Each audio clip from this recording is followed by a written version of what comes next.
vocês nesse momento. Fico muito feliz e muito à vontade, porque é meio de gente que a gente já se conhece há tanto tempo, né?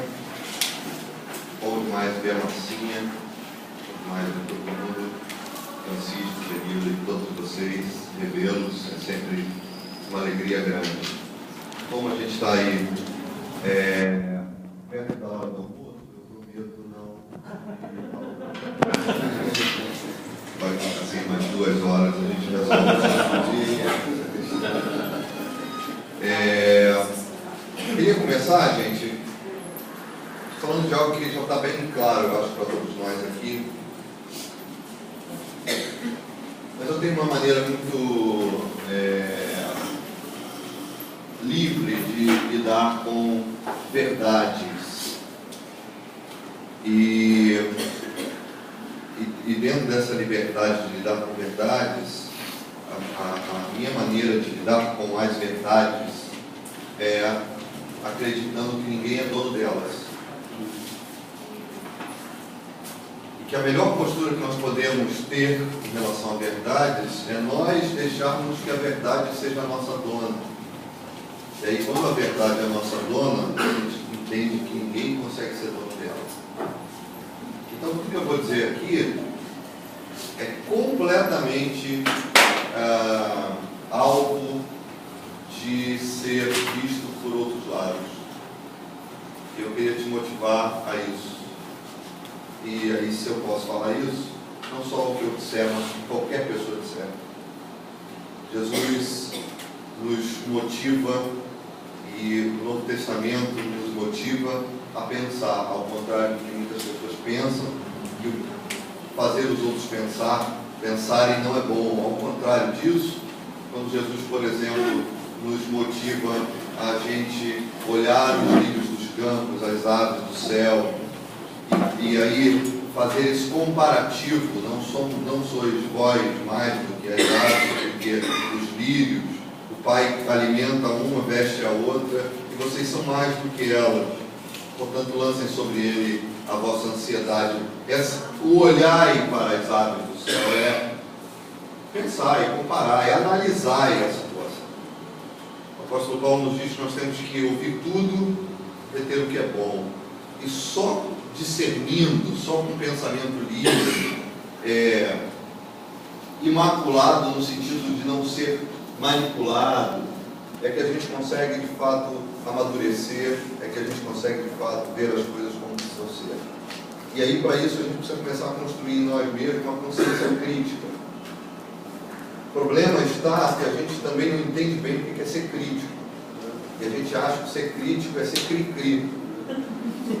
O cri-cri, ele é a caricatura do crítico. Bem, o cri-cri, ele é o cara que não sabe nem do que ele acha, mas ele tem por hobby a discordância. Na verdade, ele é um chato.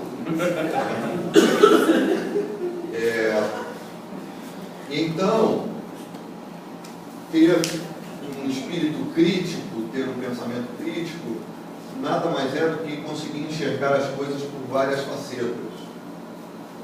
E não é assim que a gente amadurece.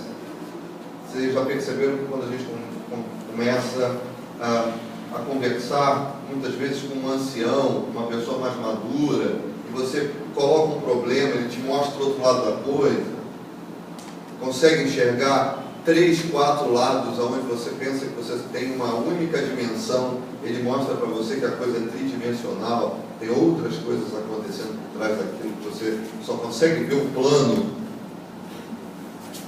Então, a minha proposta nesses poucos minutos que eu vou falar aqui, a primeira é essa, é que a gente, acima de tudo, não engula tudo, que a gente consiga desenvolver um espírito crítico, inclusive em relação às coisas que eu aqui vou colocar.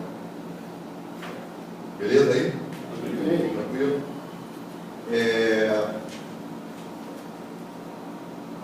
Eu queria começar falando, já que foi assim, dada a missão de falar algo que continua o que o Francisco iniciou aqui, sobre líderes que maculam a noiva, que machucam e tal. Muitos de vocês aqui conhecem a gente, sabem um pouco da nossa história, sabem do que nós vivemos há muito tempo atrás, né? E eu vivi uma ruptura em relação a estar numa denominação, como vocês sabem, e ter saído, e essa ruptura, para quem viu de fora, parecia que para muita gente foi apenas uma discordância de ideias, e foi muito mais fundo do que isso, foi muito mais forte do que isso, foi muito mais profundo, e demorou muito mais tempo do que pareceu. Não foi uma coisa assim que aconteceu no ano em que a gente saiu, foi o que veio acontecendo no decorrer da construção de uma consciência sobre o Evangelho, sobre Jesus, e quando essa coisa que estava sendo construída chegou num determinado ponto, tornou-se absolutamente inviável. E aí você passa por dois processos. Você sai e é saído. Você sai e é expurgado. E nós passamos por essa experiência. E eu louvo a Deus por isso. Agradeço ao Senhor por essa experiência. E na minha, eu pouco falo disso que eu estou falando para vocês, desde a testemunha, mesmo nas nossos encontros, nas nossas reuniões. Aliás, esse assunto nem cabe mais, né? Poucas vezes eu falei e hoje já nem tem mais espaço para ser falado. Mas essa ruptura foi muito mais profunda na minha alma, para dentro de mim, do que simplesmente a saída de uma denominação onde eu congregava, servia. Então essa ruptura, ela alcançou níveis mais profundos na minha alma. E deixou de ser o sair de uma denominação para ser o sair de uma concepção, de uma consciência, de uma maneira de ver a vida, de uma maneira de ver o mundo. Então, eu costumo dizer, e aí eu volto à minha primeira fala, é bom que você discorde até, mas eu costumo dizer que o Fábio foi liberto do pastor Fábio. Eu passei por um processo de libertação de uma potestade pastoral que havia dominado toda a minha vida, porque eu me converti com 16 anos, com 17 anos eu já era chamado de pastor, com 18 eu era vice-presidente de uma igreja, eu era chamado de pastor sem ser pastor, com 17 eu estava num seminário, me formei em 90, com 20 anos, a gente já era casado. Com 21 nasceu o Lucas. Com 23 eu fui ordenado. Com 24 eu estava assumindo um trabalho que não existia em Brasília. Então a minha vida após a minha conversão, um jovem com 16 anos, hoje eu olho para o meu filho, Azar, que tem 16 anos, e eu tenho a sensação de que ele vive muito mais que eu. Porque ele é um menino com 16 anos. E eu, com 16 anos, era um adulto com 16 anos. Eu, com 19 anos, era um adulto casado. Com 21 eu era pai. E a Neide também, com 21 anos. E com 23 eu era pastor de uma igreja. Com 24 anos eu deixei a barba crescer para esconder a minha cara. Eu tive barba até os 28. Até o dia que eu descobri que a Neide não gostava que eu usasse barba. Sério? Aí eu tirei. Aí a gente ri, né? Isso parece ser ridículo. Hoje eu olho e falo, caramba, que ridículo. Mas eu conto a minha cronologia de vida diferente. Porque eu me tornei um adulto muito cedo e um velho muito cedo. Né? Porque com 7 anos, eu fui internado pela primeira vez, com sintomas de infarto. E esse ano eu fui internado pela segunda vez, não internado. Mas esse ano, pela segunda vez, eu tive uma isquemia. E esse ano a coisa foi mais séria. Agora, em julho, descobri que eu tive uma isquemia do ventrículo esquerdo. E o meu médico disse para mim assim, dessa vez não foi. Mas não pode acontecer. Eu não sabia. Eu só sentia dor no braço esquerdo. Fui fazer um exame de rotina.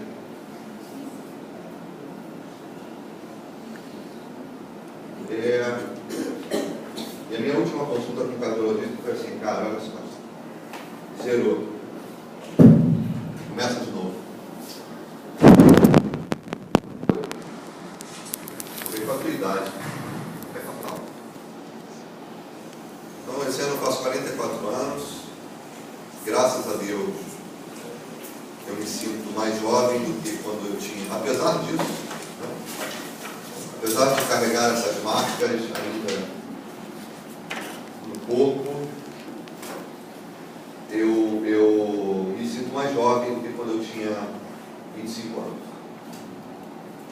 E um dos motivos foi esse, é porque eu me tornei, o pastor Fábio tomou conta da minha vida. Então, isso que vocês estavam discutindo aqui, e que é pesado para nós, pra caramba, eu já carrego desde os 17 anos de idade. Hoje eu não carrego mais. Entende? Eu não tenho mais essas paranoias. Eu entendi. Desculpa, eu chamei de paranoia. Mas não tem mesmo. Não estou mais preocupado com isso. E concordo plenamente com o Ricardo, que a palavra é moderação. Em tudo. Então hoje consegui, pela graça de Deus, ser muito mais o Fábio do que o pastor, né? Desconstruir para mim, essa figura. Então isso foi muito bom. Isso tudo fez parte desse processo de ruptura. Eu estou contando isso para mostrar para vocês como a ruptura foi muito mais profunda do que simplesmente eu estava no projeto Vida Nova, 17, 18 anos e saí.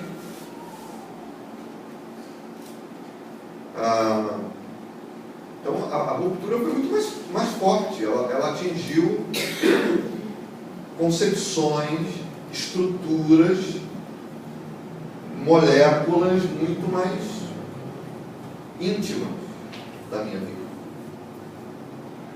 E em função dessa ruptura, e é baseado nessa ruptura, que eu vou falar algumas coisas que eu vou falar agora aqui. Então eu queria começar dizendo algumas coisas sobre a noiva,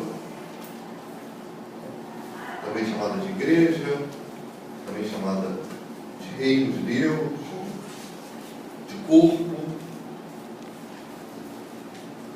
Mas eu queria começar dizendo o que a noiva, a igreja, o corpo, o reino não é.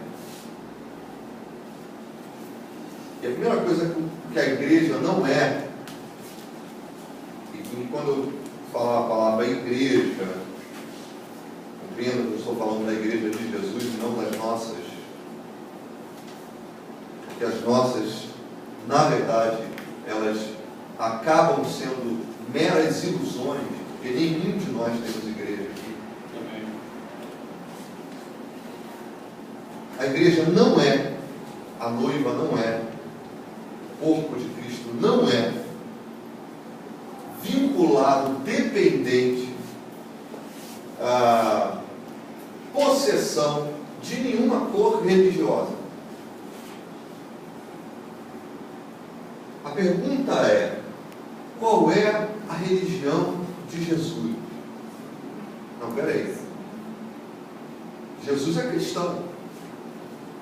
Não, peraí, não pode ser só cristão. Porque ser cristão é muito amplo, né? Os católicos são cristãos. Os ortodoxos são cristãos. De maneira geral, o cristianismo tem 3 divisões, assim, mais amplas. O cristianismo ortodoxo, o catolicismo e o protestantismo. Então, se Jesus é de alguma dessas fatias dessa pizza, ele é protestante. Mas dentro do protestantismo ele é o quê? Ele é reformado? Ele é calvinista ou ele é arminianista? Não, ele é calvinista. Mas ele é calvinista histórico ou é calvinista reformado? Não, ele é reformado. O histórico é muito radical. Mas ele é carismático ou ele é mais tradicionalista? Não, é claro que ele é carismático. Então, beleza. Então ele é pentecostal ou ele é neopentecostal? Não, ele é pentecostal, porque neopentecostal exagera muito essa parada de carro e etc. Mas ele é pentecostal tradicional ou ele é pentecostal da linha um pouquinho mais liberal? Não, ele é pentecostal de centro.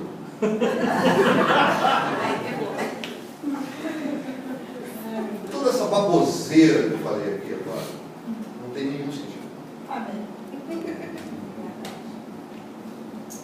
É só baboseira.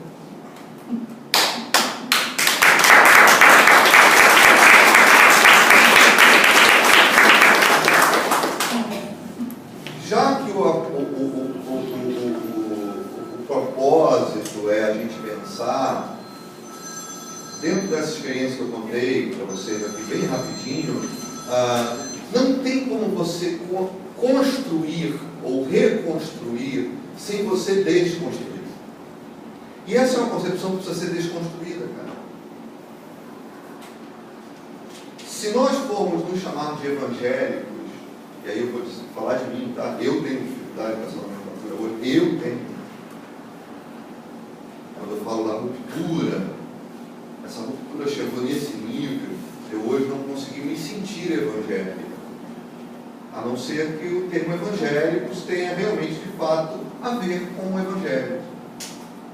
Mas como, de uma maneira geral, nem sempre tem. Mas nós, evangélicos, nos incluindo nesse grupo social, nessa religião, a gente tem a sensação que Jesus é evangélico. Porque não tem como se encontrar com ele sem o cara se tornar evangélico. Admitir isso é engolir um osso de coxa de galinha atravessado, brother. Eu queria te dizer que os católicos têm a mesma sensação. Os ortodoxos também. Os testemunhas de Jeová também. Os espíritas também. O islamista também tem. E a galera mais do Oriente é mais flexível. Do Oriente distante. E quando a gente fala de Oriente Médio, ali você tem uma maioria de países muçulmanos. Mas a galera do Oriente um pouco mais distante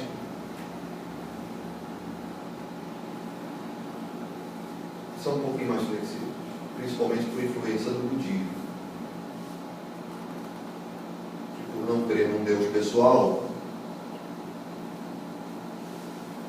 crer em Brahma, que é um Deus impessoal, são um pouco mais acessíveis às outras ideias religiosas. Mas trazendo para nós, se eu disser para você que Jesus não é evangélico, isso pode soar como a primeira das grandes heresias. E eu vou dizer, a igreja não é evangélica. A igreja é de Cristo. Amém. Ser evangélico, católico, ortodoxo, é coisa nossa. Ok? Isso está na nossa dimensão humana. A noiva não está. Cara, isso é uma loucura, velho. Porque isso requer da gente um exercício de desconstrução enorme. Porque admitir que existe gente que não fala da mesma fé que eu falo e que um dia vai estar comigo no mesmo lugar que eu vou. É admitir isso. Ou todo mundo tem que crer do jeito que a gente crê. Não, tem que ter um céu Rapaz, o céu dos crentes é o inferno. Ou pelo menos a maior parte dos crentes. Não daqui, mas de uma maneira geral. É um inferno. Porque a galera vive o inferno aqui. Um puxando o tapete do outro, um querendo ser mais que o outro, um apontando o dedo para o outro, o outro diz, não, eu não quero mais ficar aqui. Ele diz, eu vou acabar com a tua vida. E vamos todos para o céu, aleluia, vai ser um inferno, mas vai ser só pela eternidade.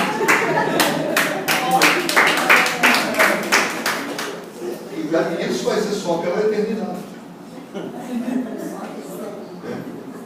Só um pouquinho, né? Só um pouquinho. Só. Então, mano, é bom que a gente não acredite que a noiva de Jesus está confinada às nossas tribos, ao nosso arraial. Exatamente. Porque não está. E essa noiva, essa igreja, só existe uma pessoa que conhece Ele. Só Ele conhece. E essa igreja está, inclusive nas igrejas, até nas igrejas. A noiva está.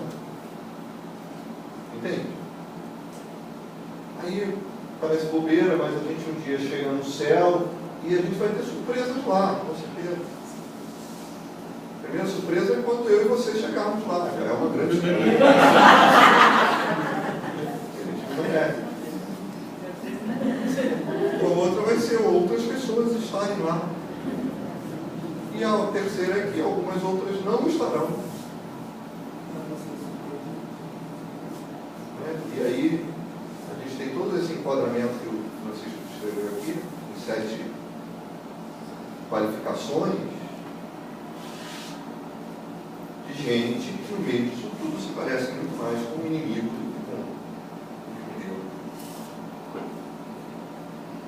Então, a primeira coisa que eu queria dizer para que a gente desconstrua é essa imagem. Eu me lembro de uma vez um pastor me procurou e falou assim, Fábio, o que você acha, cara? Tem 2 irmãzinhas aqui na nossa igreja que elas querem se batizar. E eu por mim batizo elas, cara. Mas o problema é que elas vivem amaziadas e os maridos não são crentes. E a convenção lá, não sei o que, o concílio não permite o batismo dela. O que você acha? Falei, sei lá, você acha que o nome dela está escrito no livro da vida? Eu acho que está. Então é mais fácil entrar na igreja de Jesus do que na tua.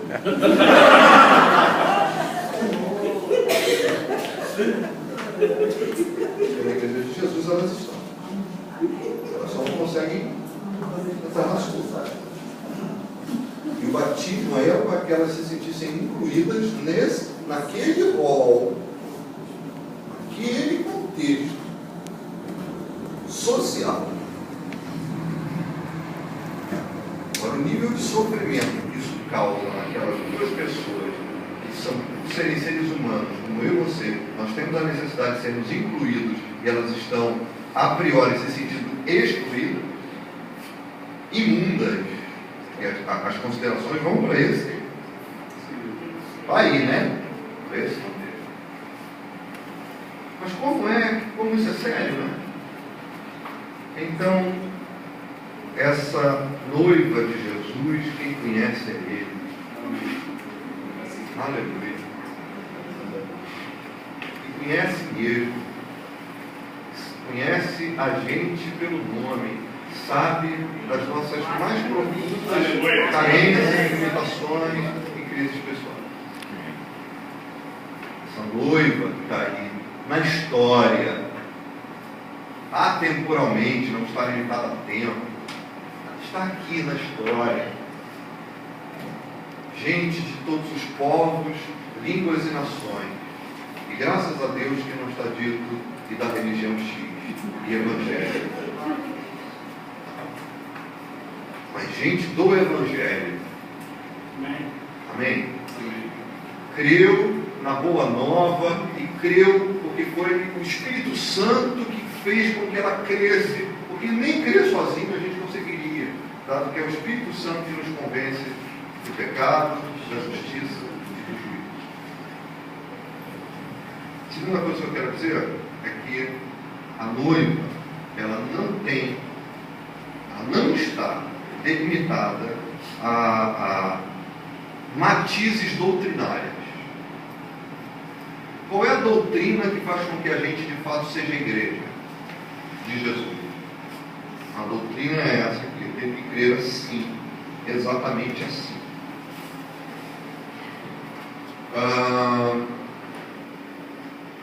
Se você pensar que teologia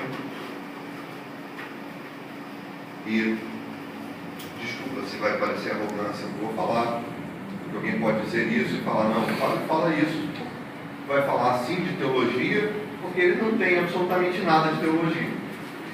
Isso não é verdade. Se você pensar em teologia como uma matéria, um produto unicamente da racionalidade humana, e é o que ela é, toda doutrina é interpretação, brother. Nós somos seres interpretativos. Você está me ouvindo aí, você está interpretando esse processo na ciência da aprendizagem, chama-se substituição. Você associa com alguma coisa, você ouve alguém falando, associa com o que você já sabe e substitui ou não. Se aquilo te parecer coerente, você substitui. Se não parecer, você discorda e mantém a tua convicção. Tudo isso faz parte do processo interpretativo. A gente o tempo todo está interpretando, o tempo todo a gente está lendo. E o que eu vou dizer agora não tem nada a ver com o espiritismo, mas nenhum de nós que estamos aqui sozinhos. Amém. Que é isso?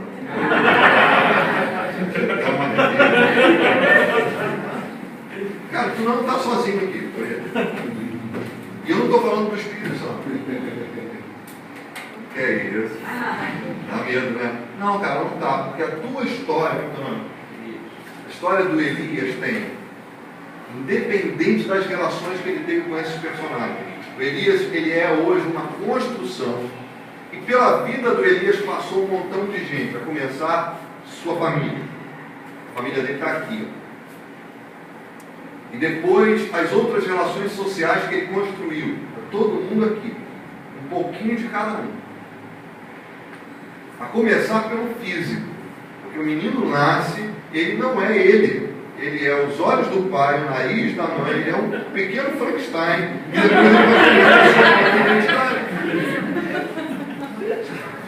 E depois depois ele vai ganhando a sua identidade própria. Então, cara, eu aqui tenho o seu Aldemiro Zamora, Dona Marilda, Dona Esther, o seu Adérito, José Teixeira, São foi meu avô, a Dona Iraci, o seu Alberto. Está todo mundo aqui. E não é imposto não, filho. É educação, é experiência de que está todo mundo aqui, cara. É claro que a gente vai amadurecendo, você vai criando as suas próprias concepções, mas todos nós lemos assim, todos nós interpretamos a vida, a princípio, a partir do que esses personagens construíram em nós, e depois a partir das experiências que nós vamos tendo. E aí, você vê uma interpretação bíblica X, ela não está isolada, mano. Aliás, nem os livros bíblicos estão isolados, os autores não psicografaram, eles escreveram mesmo. Tem muito de Lucas no Evangelho de Lucas, em Atos dos Apóstolos, tem muito de João em João, no Evangelho, tem muito e muitíssimo de Paulo nas suas cartas. E a gente acha que não tem, mas tem. Porque ninguém produz nada sem colocar de si naquela produção. E o que ele coloca de si é a sua experiência, é essa construção, e com isso vai junto todas essas entidades que construíram esse sujeito. aplicando isso para doutrinas, que a gente defende tão veementemente uma doutrina, chamando-a inclusive de bíblica. Se você pensar que a doutrina bíblica A é refutada pela doutrina bíblica B, e cada uma delas tem um pai, ou tem vários pais,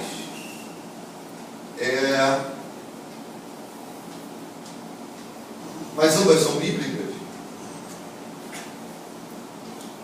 porque quem gerou a A diz é bíblico. E quando eu falo é bíblico, acabou a argumentação.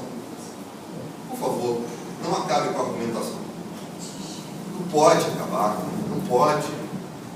Porque nós somos aconselhados pela palavra a conferirmos com a palavra tudo que eu digo. Então, por favor, nos preocupemos menos com doutrina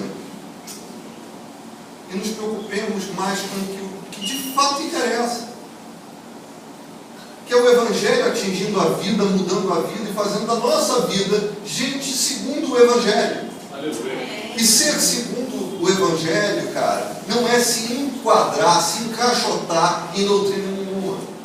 Eu quero dizer que muitas vezes o cara se converte. Aliás, a gente pode, não vai dar tempo, mas conversão é outra coisa que precisa ser discutida. Porque o que a gente tem na maioria dos casos é adesão. Não é? Como é que o cara se converte? Primeiro ele tem que ouvir um apelo. Aí ele tem que dar um sinal a esse apelo. Isso é conversão? Se eu te disser que isso não tem 200 anos. Finney é o criador dos apelos. Não tinha apelo. Que apelo? Nada contra os apelos. Façamos os apelos, mas não coloquemos o método, o meio como fim. Porque o cara não se converte quando a gente levantou a mão, beleza, aí ele passa a frequentar a igreja, aí ele vai para uma classe, e aí ele passa por todo aquele processo de readequação social. Cara, o Fábio é muito incrédulo, cara, porque a gente crê que nisso tudo ele está, na verdade, crescendo na fé. Não, brother, a priori é readequação social mesmo. Você está crescendo na fé ou não, isso é muito mais íntimo do que nós conseguimos julgar, porque o que nós conseguimos ver é só o exterior, mano. E o cara pode estar fazendo só cara de bonzinho e pai, a gente diz, ele está virando uma bênção, porque ele vem em todas as reuniões, porque ele é dizimista, porque ele levanta a mão, nossa, aleluia, como ele chora. E nós só vemos como o homem vê. Aí Jesus pega o que era a lei que dizia, a lei diz não adulterarás, e joga isso para um universo, para uma dimensão intimista, que ninguém consegue ver mais quem de fato é adúltero e quem não é.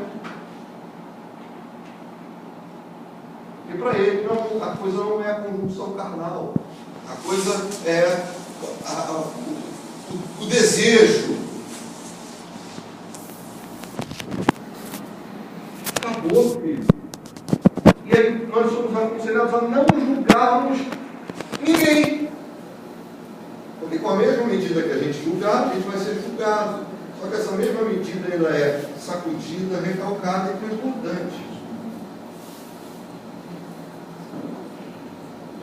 Então, queridos e amados,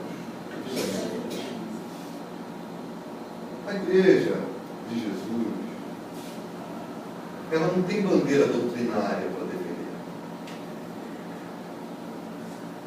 A sua bandeira sobre nós, a bandeira dele é o amor. Amém. Essa é a bandeira. Glória a Deus. Entende? Senão a gente vira jihadista. Fácil. Sabe o que eu estou falando, né? Jihad é a guerra santa islâmica. E a gente fica daqui, sentado nas nossas cadeiras ocidentais, dizendo que os orientais islâmicos são uma cambada de louco. Aí tu sai um pouquinho da cadeira e diz, caraca, tem louco lá e tem louco cá.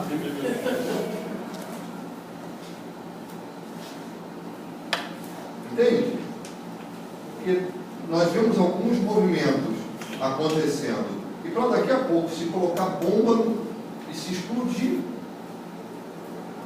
Vi um filme ontem que me vi sozinho. Esse filme me chamou assim. Eu já sabia dessas coisas, mas quando você vê uma história verídica, esse filme não foi lançado no Brasil, não tem nome em português, mas em inglês o nome é Estado Vermelho. A tradução seria isso. Mas é a história de uma igreja. Não sei se vocês já viram isso nos Estados Unidos, aqueles grupos que são contra gays, outros grupos que são contra aborto.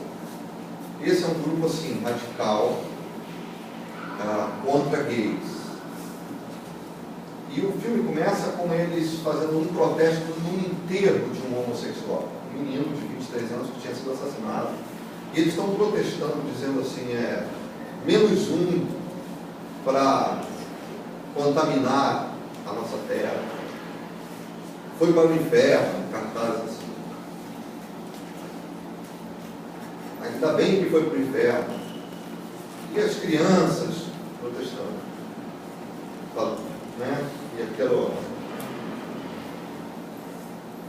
postura assim.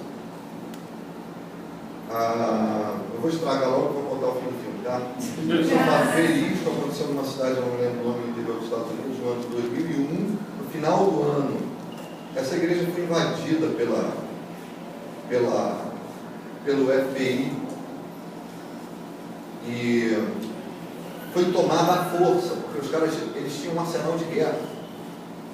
E eles defendem aquele território a bala.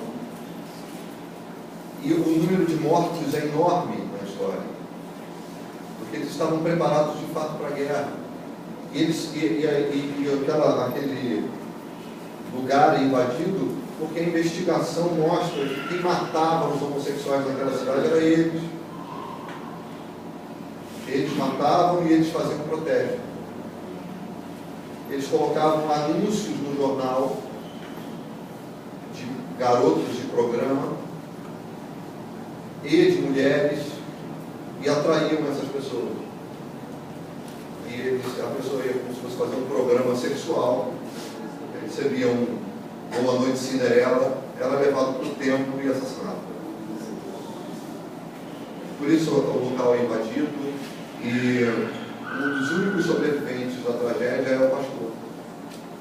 E ele está preso até hoje, condenado à prisão perpétua. E o final do filme é ele recitando textos bíblicos na sua cela, no corredor da morte, onde ele está até hoje.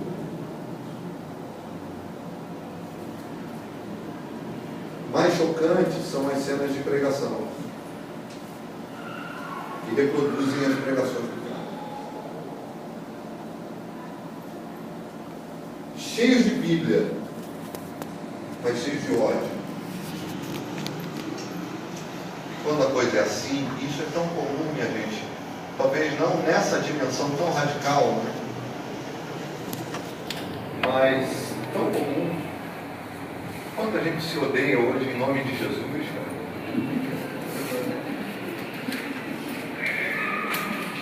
Não sei você, mas eu já me senti odiado em nome de Jesus. Te odeio porque eu te amo.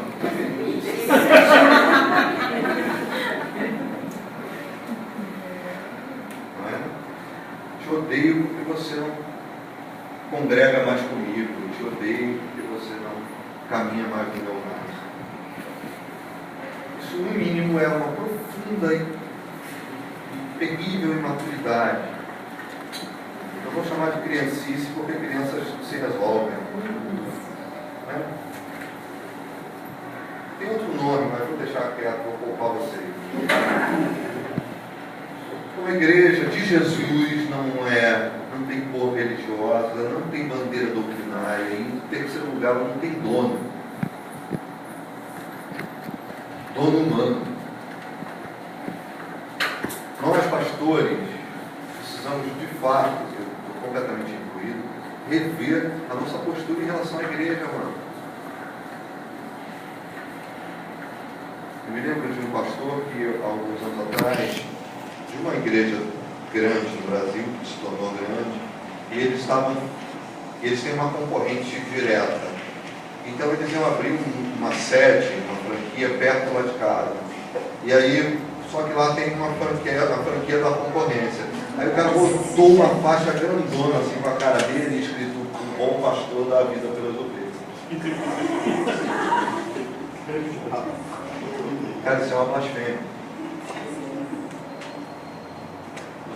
Isso é uma blasfêmia. Porque o bom pastor que dá a vida pelas suas ovelhas não é o bom pastor Fábio, o bom pastor Ricardo, o bom pastor Cicano. O bom pastor que deu a vida pelas suas ovelhas é Jesus. Aleluia. Ele é o pastor. Nós estamos na função pastoral, que é cuidar de um rebanho que não é nosso, jamais foi e nunca será. E um rebanho que não é rebanho literalmente. Isso é uma outra doideira. Porque a gente acostumou a enxergar a gente como ovelha. Nós somos rebanho. Então, mano, rebanho é rebanho, brother. Rebanho é bicho. Rebanho e ovelha tem mais. Ovelha é um bicho burro ainda. Queria te dar uma notícia. Mano, você não é literalmente ovelha. Tá? Isso é uma metáfora.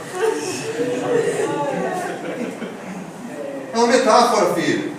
É uma figura de linguagem. Mas a gente trata como se não fosse. É o meu rebanho.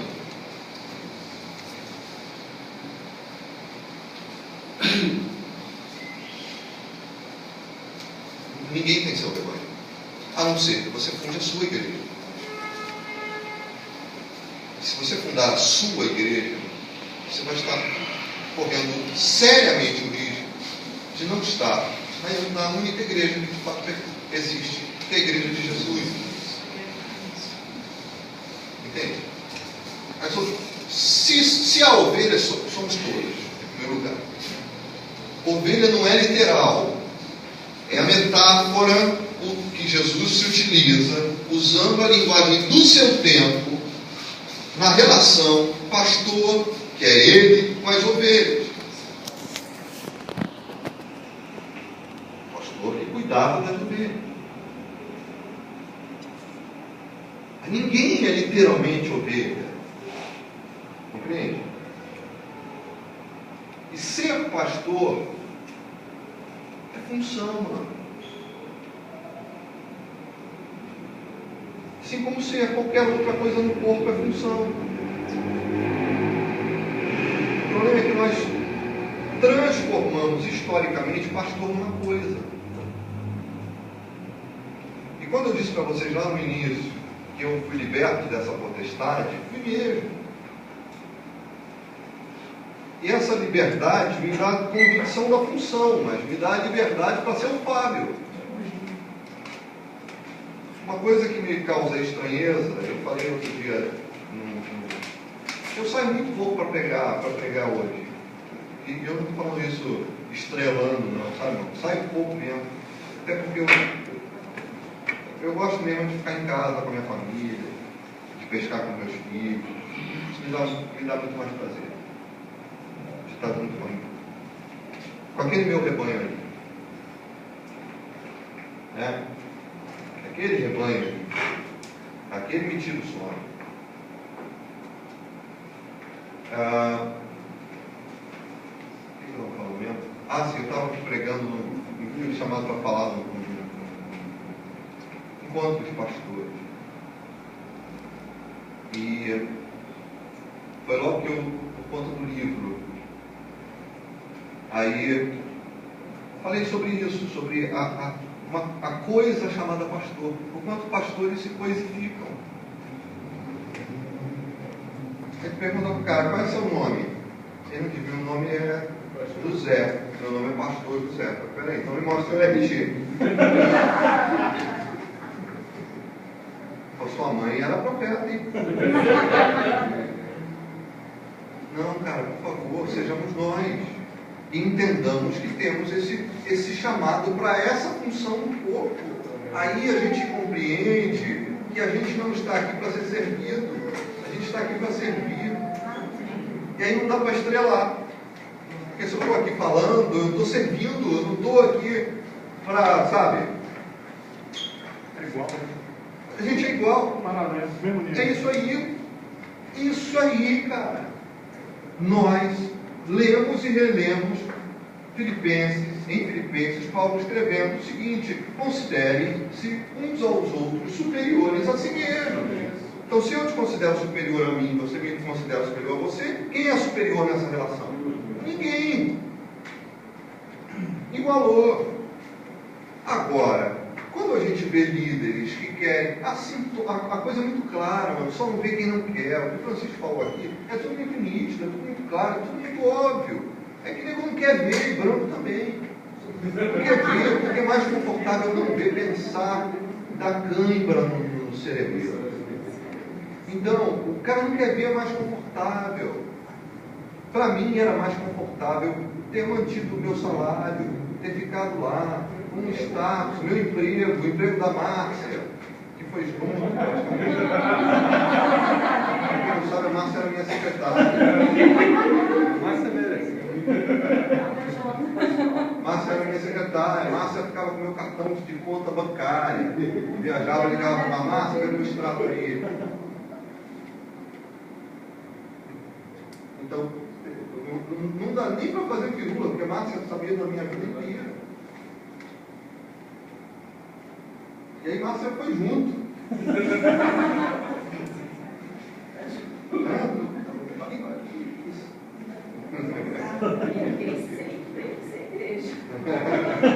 Só esse caso, que a casa é minha. Então foi mal.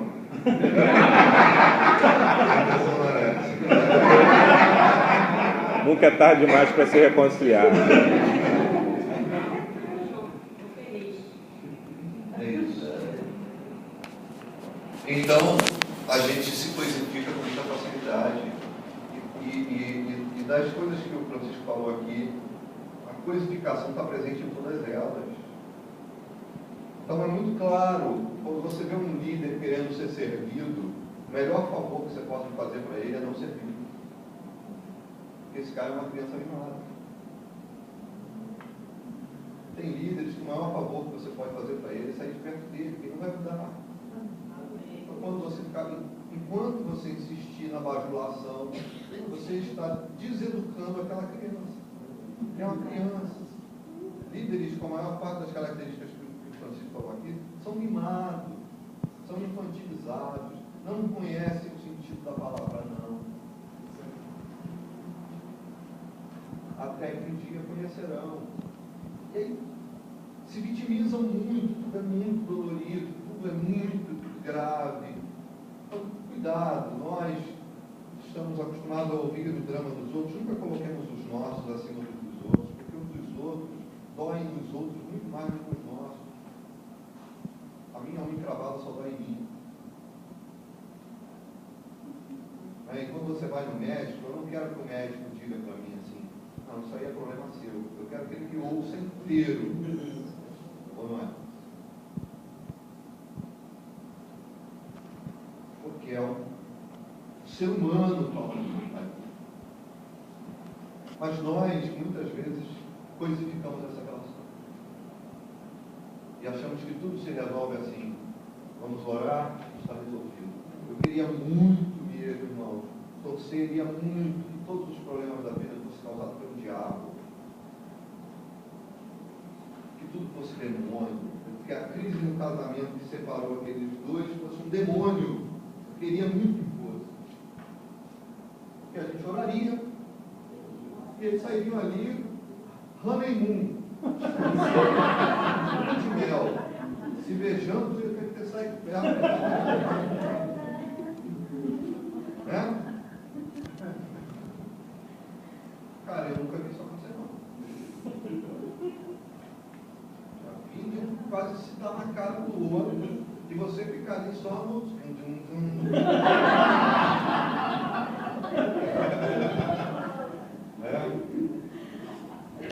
tocando o sino do primeiro round.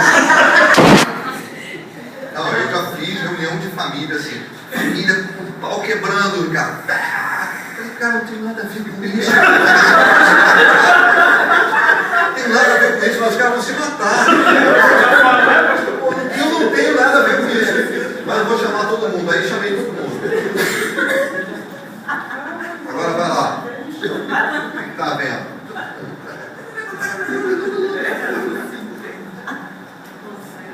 Só precisavam de alguém que fosse assim, um mediador do conflito e dissesse: chama ela de horrorosa, perdoa.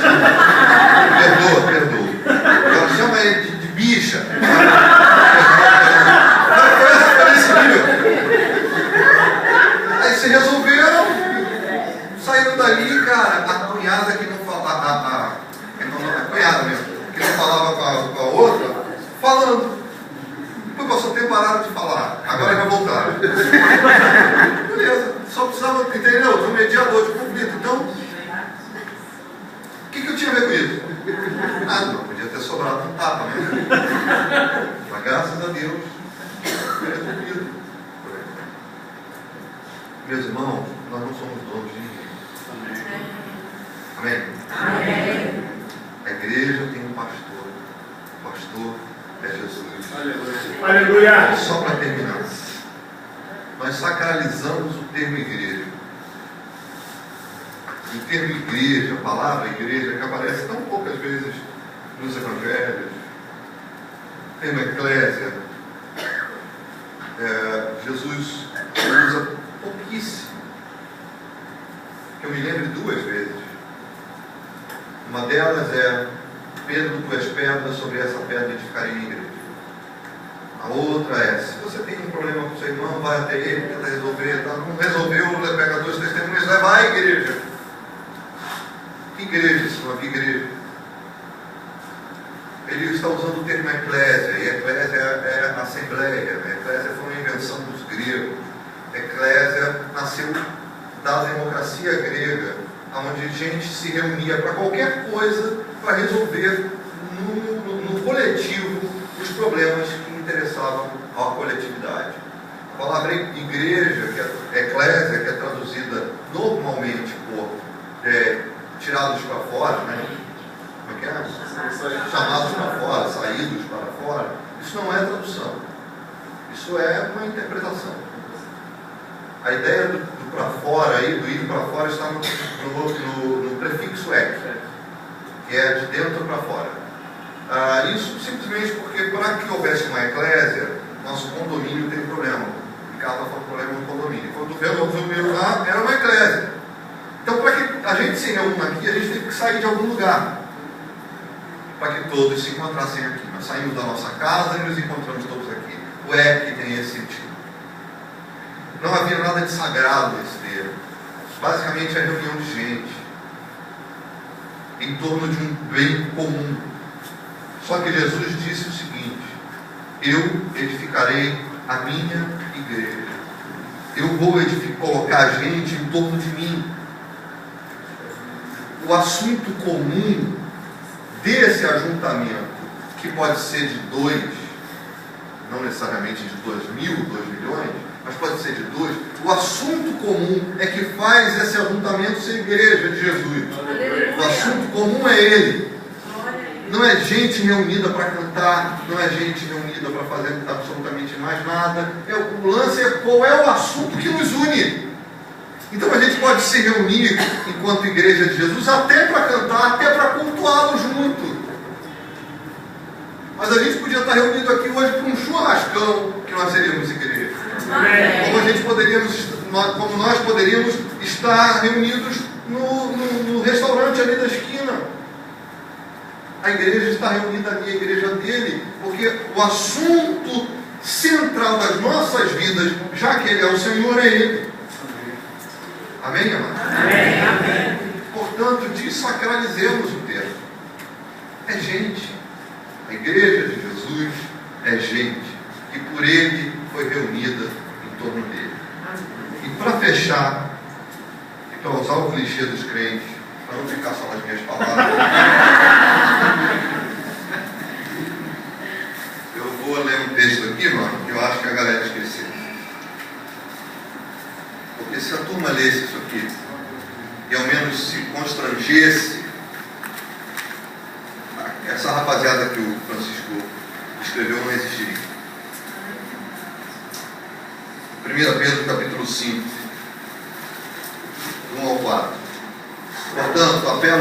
presbíteros que há entre vocês, eu faço na qualidade de presbítero como eles e testemunha dos sofrimentos de Cristo, como alguém que participará da glória a ser revelada. Só um detalhe aqui.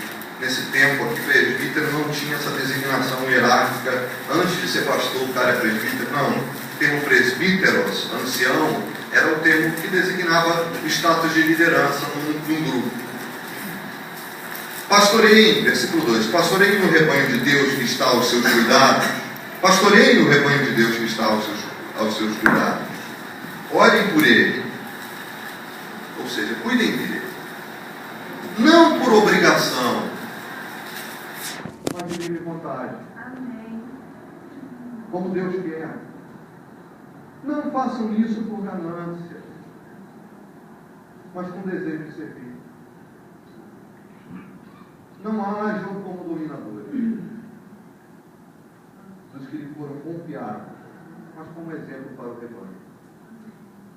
Quando se manifestar o Supremo Pastor, vocês receberão a imperecível coroa de glória. Glória a Deus. Parêntese, comentário meu. Igual a todos os que creem. Sem diferença nenhuma. Porque quando se manifestar o Supremo Pastor, todos que nele creram receberão a imperecível coroa de glória. Ou seja, até nisso nós somos iguais. Deus abençoe. Amém.